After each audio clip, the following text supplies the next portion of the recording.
Arestado sa magkahiwalay na operasyon sa Rizal ang dalawa akusado sa panghahalay umano sa dalawang menor de edad.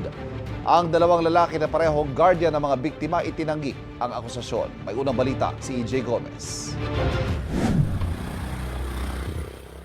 Sa loob mismo ng kanyang bahay sa Barangay Pinugay, Baras Rizal, na corner ng mga pulis ang 57 anyos na lalaking ito na itinuturong nanggahasa umano sa 11 anyos na biktima. Mga pulis Baras po kami po ha. Ito po ay aming inalis po na base ng warrant of arrest. Ayon sa pulisya, ang lalaki ay kinuha noon bilang tagapangalaga ng bata bago umalis ang kanyang nanay para magtrabaho sa ibang bansa. Bali, itong akusado is family friend. Nangyari 2 beses po yung insidente ng panghahalay dito sa ating biktima in 2023, May and July.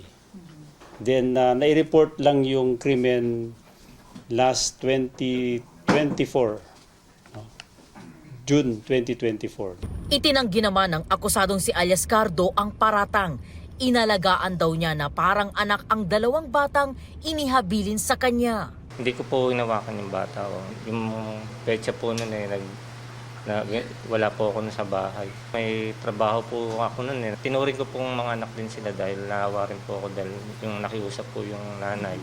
Wala po talaga daw na pag-iwanan o kamag-anak na tumanggap sa kanila. Base sa investigasyon, hindi agad nakapagsumbong ang biktima sa kanyang magulang dahil sa pananakot ng akusado na palalayasin siya. Nitong Marso lumabas ang arrest warrant para sa akusado. Naharap siya sa kasong statutory rape at rape by sexual assault. Sa Barangay San Isidro, Angono, Rizal, nadakip naman ng pulisya ang 63 anyos na akusado rin ng pangahalay sa 10 taong gulang na babae. Ang akusado ay guardian ng bata at itinuturing niyang lolo. Itong akusado is nag-umpisa yung kanyang pangmomolestya nitong 10 taong gulang noong 2019 and noong 2022 doon na po nagkaroon ng persahang panghahalay dito sa ating biktima. Sabi ng akusadong si alias Joel, 4 na taon pa lang ang biktima nang mapunta sa kanyang pangangalaga. Halik lang daw sa pisngi ang kanyang ginawa, hindi panghihipo at panggagahasa. Hindi po totoo yun, yung paghawak sa dibdib. Parang nalambing na ng paghalik sa pisngi. Ginagalit ko lang po para tumigil sa pagsi-cellphone. Hindi po totoo yun, yung paggagahasa. Itong ating biktima ay nasabi niya noong 2022 sa kanyang class advisor. Sa kanya pinaalam nitong class advisor sa kanyang stepmother.